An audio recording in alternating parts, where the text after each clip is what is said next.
Welcome to Conversations. My name is Amy Adams. I'm the editor of Conscious Life Space and the broadcaster of this podcast. I hope that you'll like what we have to offer here in conversations with experts in various areas of life.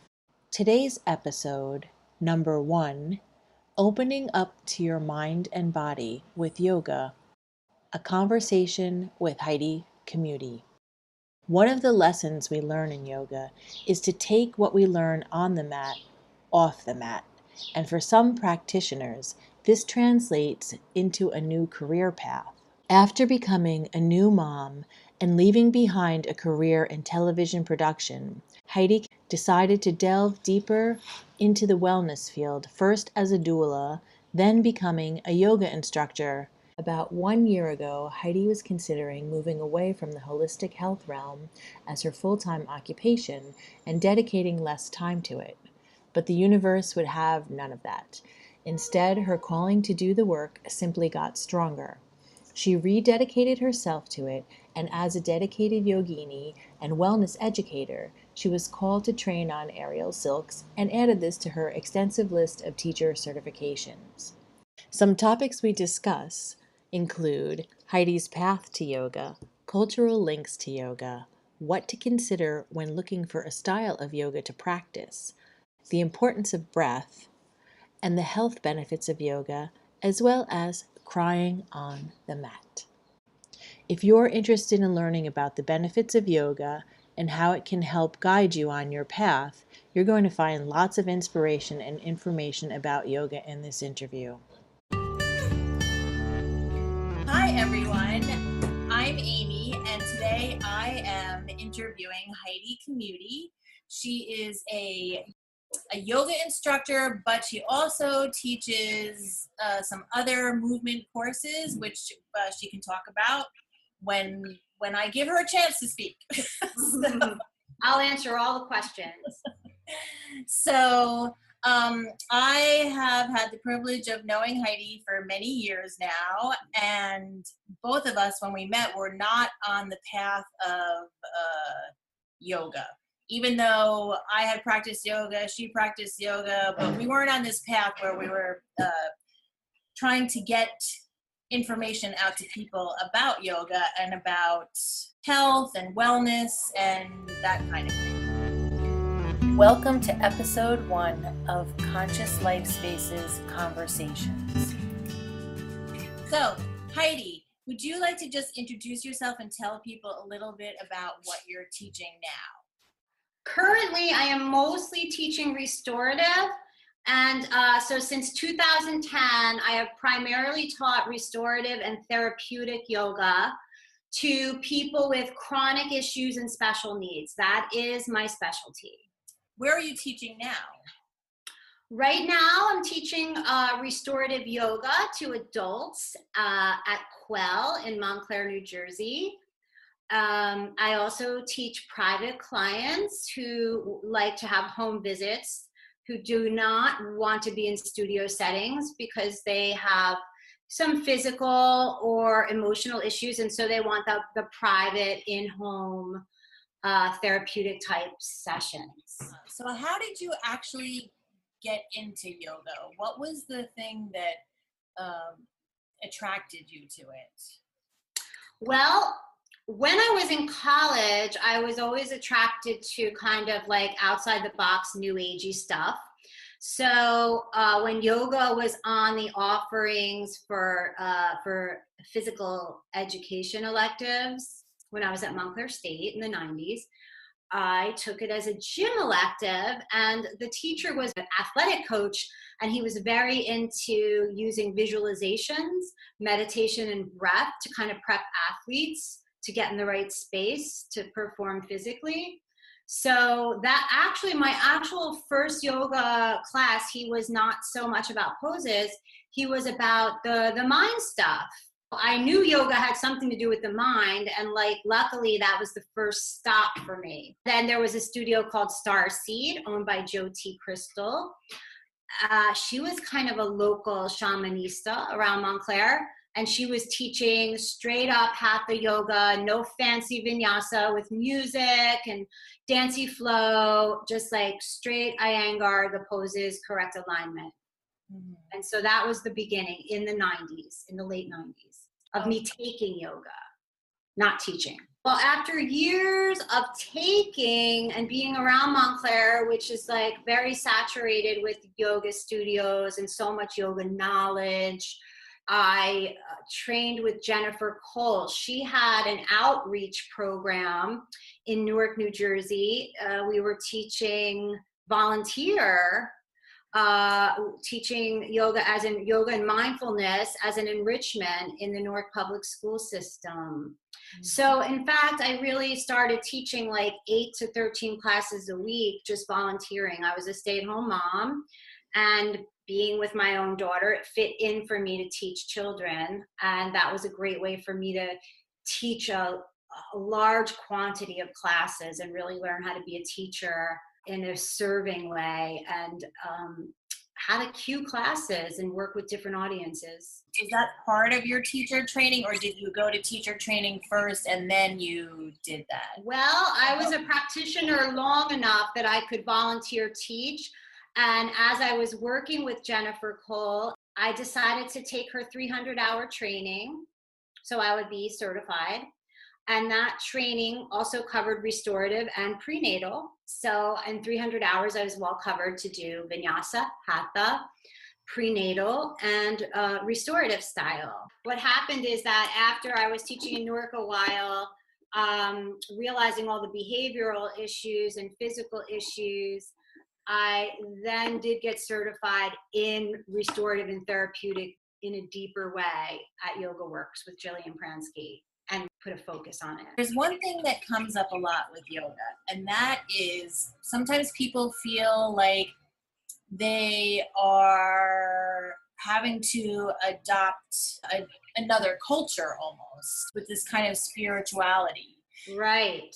And there's different teachers for different people. When I first trained, I was trained very classically with the chants, the Krishna chants and the harmonium, and the philosophy of Patanjali, which is all basically mindfulness and meditation. I decided, as I was working with people therapeutically, to infuse that in a way that just was really about the mind-body experience without bringing in any Hindu culture. Because I was in public school systems, sometimes even saying Om could be inappropriate. So I would use the word calm and say, chant the word calm. So I would apply the philosophy without naming it or taking it to the roots of the culture, because it does have spiritual undertones, but you can always make that for like common language, like say calm instead of Om.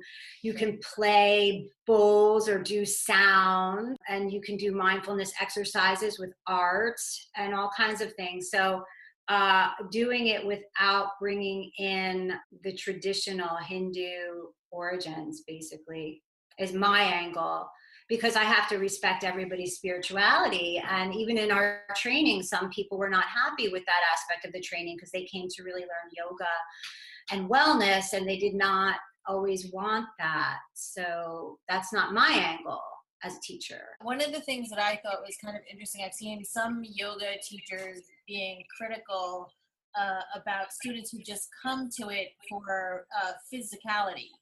And personally, I feel that everyone has the right to come to it however they want. And I do believe that practicing yoga will bring you to yourself and create a lot of self-awareness so that you might even end up on a spiritual path.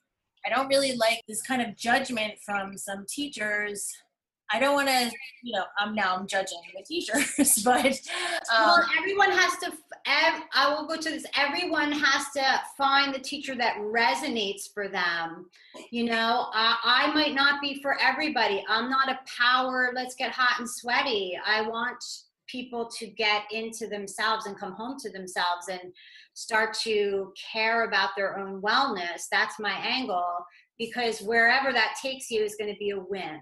If people come and start to make the connections with themselves and open up their mind and body, it's really their personal journey, and it's everything on their time.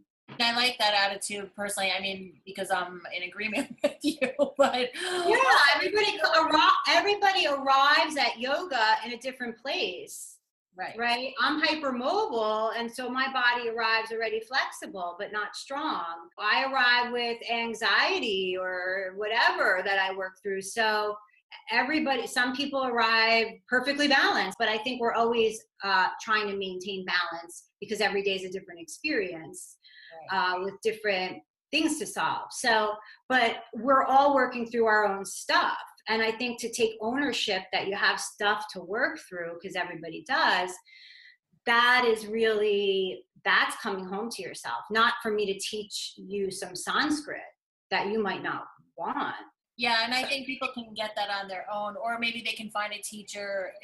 And also, I actually like to practice with a few different teachers. I have one primary teacher, but then I also follow a couple of teachers that I don't know personally. One of them I know personally, and I actually work with her online, and she does workshops and things like that. But then there's other ones that I just follow because I like some things about them. But I feel a little upset that people feel like making a controversy about like the religion thing too, that it's a religion. Because I don't really believe that. I think yoga is for everyone. The point that yoga is for everyone was always my original inspiration, which is why I taught in Newark to underserved, right? Because everybody who had the budget for that kind of investment in themselves, that is wonderful, but it should be shared. The mindfulness and being able to connect with yourself and create good, positive community should be available in outreach and available to people whose bodies might not be able to get out to a class, so that they can have that good feeling of feeling wellness, mind and body. So I wanted to ask you too about linking breath to movement, and also how this can actually change your whole way of being. And also the other thing is, which I'd love to discuss a little bit, is about how it really is good for your health, and by practicing even just a little bit, that it can really change your life. Forgetting any kind of even self-development, self-improvement, but even just from the perspective as a health treatment, so to speak. When we're breathing right and we're right in our alignment and our spine, we are sending a message to the nervous system in the brain, which affects the way we look and experience life. So breathing is not a small thing, and moving right is not a small thing.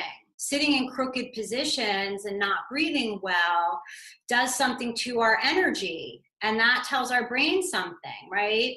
So that's why it is a mind-body practice. When we are in awareness of how we're holding ourselves up in space and fully breathing correctly, we're connected in our mind and body. That means we're not wandering, like we're in awareness, and it's telling our nervous system, it's sending all the right messages and the right chemicals. It's helping balance even the chemicals by moving right. And then when we get beyond breathing and we take it into syncing the breath with the yoga movements, now we're kind of going into this kind of pendulum where we're like inhaling as we expand and exhaling on the down. And we're getting ourselves a little in this hypnosis of calmness, which then translates off the mat into this calm, balanced nervous system. That's why people feel so good and more centered when they have a regular practice. I realize sometimes in the very beginning, my mind might be wandering a little bit. But then as I start, even if I'm just standing in mountain pose and I'm breathing at the very beginning or something, then when I start to move and do these kind of different poses, I can't even think about anything else because my body is like You must pay attention and do this or you're going to fall over. So this is a great point. When we are moving the body in very specific ways, paying attention to where is my knee, how do I feel, what is the sensation I'm feeling in that movement, suddenly you can't think about your to-do list.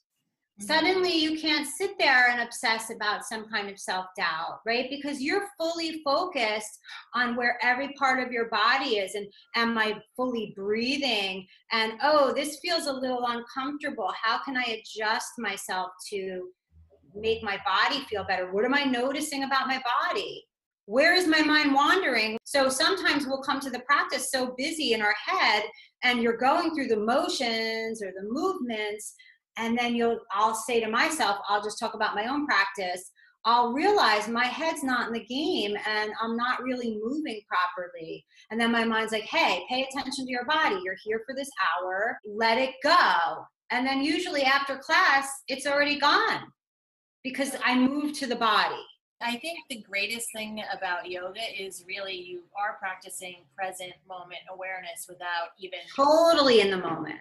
Yeah, it's not even though like you go there and say, oh, I'm going to be practicing present moment awareness. It's like, yeah, you can't say, so when you come to yoga, it's not like you go, okay, now I'm going to stop thinking. What happens in yoga is all of a sudden the instructor starts guiding you and with some verbal cueing. And now that's why I love a guided class, especially a guided meditative type class where the teacher is taking me on some kind of journey. It doesn't have to be imaginative and crazy, but I do like when a teacher tells me exactly where my body and my breath should be and maybe take me out of the mental chatter. That's the job of the instructor, to be very good at that. And so reminding you and bringing you back. The teacher reminds and brings you back because everybody's going to drift. But then the teacher might say, do this and inhale and imagine your breath going up the base of your spine through the crown of your head. Suddenly your mind's there and it's not on, that person at work really annoyed me today, right? Because that doesn't matter. Tomorrow's a new day. Right. Why are we there? So who knows? Maybe that person was in a bad mood. I don't know. It's not my problem. And then we start to realize everybody's problem is not our problem. We need to be in ourselves. Absolutely. So yoga really is kind of like a tool for self-mastery and then also kind of commanding the nervous system. Do you have any tips or recommendations for listeners that maybe have never tried yoga? A lot of people who have not tried yoga or are new to yoga will say, like, I want to do yoga, but I'm not flexible. Or I want to do yoga, but my brain can't stop thinking. Or I want to do yoga, where should I go? And I always say, well, what are you looking to get out of your yoga? Do you want to get calm? Do you want to work out? I mean, there's nothing wrong with yoga as a workout. I think building strength in your body builds a strong constitution for your mind. And some people who are hyper flexible, like I'm hyper flexible, so I relate to this, is that I can always see the possibility and accommodate. So I do sometimes like a strong practice for myself that builds willpower and strength. So I don't think there's a right or wrong yoga, but I think people need to really ask, what do I want to get out of it? And then I can always say, well, I think this person will be a great teacher for you. Or I think this kind of class would be great for you. People are coming to restorative a lot just to get quiet, to teach themselves how to quiet the mind. Yeah, I think that's very important, especially in this kind of environment now. I think a lot of people are always on the go. They feel like they have to do certain things. It's almost like there's like an artificial busyness. Right. Many people in the culture are conditioned to believe that more is better and that being type A is revered as this positive thing. But actually restorative yoga, and I do practice that as well, brings us back to center so we can kind of weed out and edit down and become masters at where do I need to be hyper productive. Running around wasting energy is not productive. What is productive is really hyper focusing and manifesting what needs to get done and knowing the difference between what is going to have high impact and what needs to happen now. So when we get quiet and give our brain a recess, it reboots and then it comes back fresh and it sees with clarity what the moment really requires. And that is another kind of mastery, right? I feel like there's so much pressure on people to get the dinner made, get the bills paid, run to work, run this. And that to-do list that you're talking about, the mental to-do list, is like, I've said to them, well, unless I'm physically actually doing something and executing the act, like what is that mental to-do list? I have to keep reminding myself. It's kind of neurotic. Do I really have to cook dinner? I'm working tonight through dinner and Tim has band practice and Olivia's out with friends. So how much of this list is real? Like how much of it really has to happen? There's stuff that is like, what about your goals? What about your creativity? Those things are really important. Not, did I get the groceries done? Let's think bigger. Yes. Yeah, the big picture. Let's get the big picture of enjoying life. I think yoga too helps people kind of put those kinds of things in perspective and also teaches you to, I don't know if it's like teaches you, it instills confidence in you that you might have the strength to say no to something also that you might not have done before.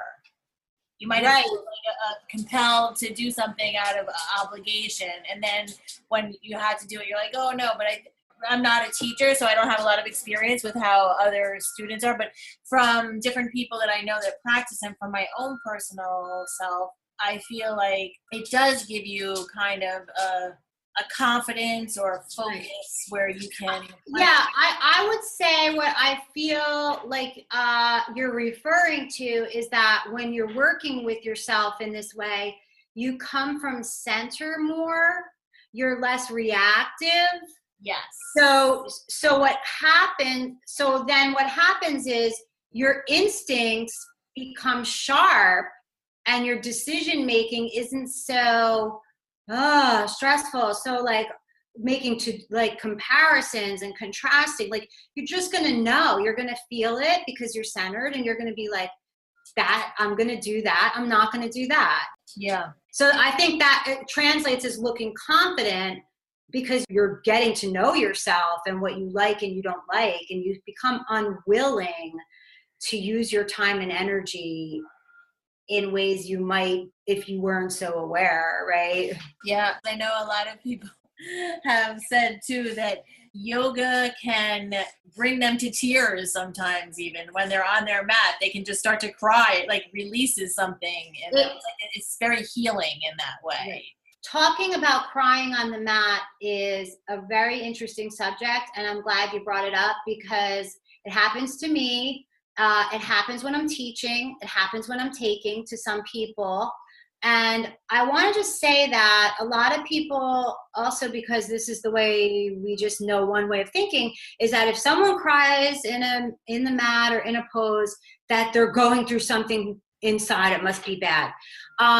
Actually, our bodies sometimes get sensations that could evoke an emotion or a memory, and it could be just in your nervous system, and then it comes out because of the somatic movement, and that is actually totally fine. And as a teacher, if it's manageable, I've seen it a lot, I let it go. I don't draw attention to it. If it's happening to me, I will allow myself that moment. But we're not to make a big deal about it or analyze it, because when you work with your body, a lot of people work through emotions on the mat, and that's one of the great reasons to come to a movement practice, is because instead of letting your mind monkey mind something, you kind of can move through it through the physicality. When I do aerial silk and I do lay in the silk open hammock, the first few times, it gave me this somatic reaction of tears, because I don't think I've ever been held floating in space like that, right? Probably since we were babies. So it could have evoked a sensation that hit a chord, and that was like a great release. The teacher doesn't need to come over or make any self-conscious reference to it. You know what I mean? So sometimes the first time people hit air that freely, they have a release. Right. Yeah. I remember the first time that, and I still I can't even do it properly all the time, but the first time I actually did crow pose, where I was, my feet were off the ground, right? I started to cry, which was even just like an accomplishment. And you know what? And then for a long time, I couldn't even do it again, but that's a whole other thing. Like, one of the things that I love about yoga is that you are reminded that some days you can do something and you feel great, and other days, maybe the day before you did something and it was great and you felt like, oh my goodness, I held that pose and it was so exhilarating to know I'm making progress. And then the next day you try to do it and you're tired and it's not working. And right. Well, what you're saying is, when you come to the practice, right, every day you're not a rock star. Some days it's like sore. Some days my core is like so strong. And what we also want to learn is not to judge our bodies every time we come to the mat. Just go experience yourself and let it be what it is every time. I actually have, sometimes when I'm doing a vinyasa flow, I had a day where I wasn't feeling well, and I used to be upset with myself if I couldn't do chaturanga and had, an upward dog. I would have to do like just cobra, which cobra's fine. I mean, but now I don't care. Now if I'm not feeling well, I just do cobra. My personal opinion is, if you've made your way to the mat with the intention and you go through the sequence, you did it. It doesn't matter how you did it.